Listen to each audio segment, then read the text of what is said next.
Yes, I think rehab after almost any surgery is a vital part of your recovery. I always tell everyone that 50% of your success depends on you and your compliance, and 50% of your success depends on me or the surgical team. It's our job and it's our goal to provide you the best, most meticulous, most carefully determined surgery and the most carefully performed procedure that I can. By the same token, for your own success, the rehab, the recovery, and the compliance with your restrictions is an extremely important part of your recovery as well. The majority of our spinal surgeries are performed by actually moving the muscles away from the spine to expose the bone. And in order to get to the bone, we have to move the muscles away. Well, that process actually denervates and decreases the tone and muscular strength for up to a year and a half even. And there have been MRI studies that show that there's edema and fluid and abnormal appearance of the muscle for well into a year after a fusion.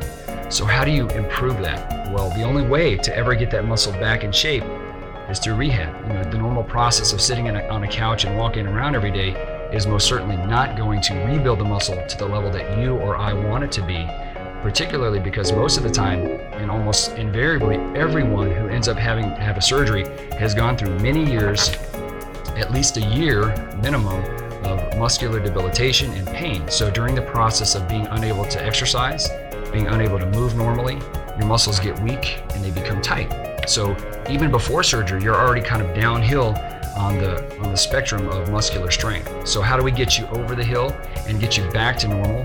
The only way to do that is to do rehab after surgery.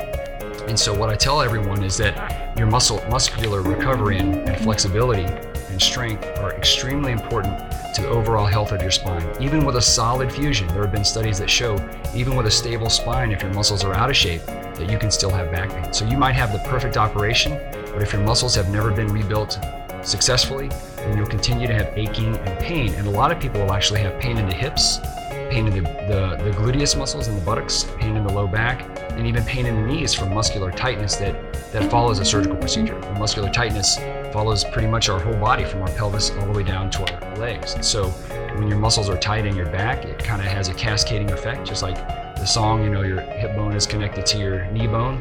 Well, that actually is true. The way we walk, the way we move, the tightness of our muscles, the flexibility of our muscles, the strength of our muscles, it all dictates how we're able to get around.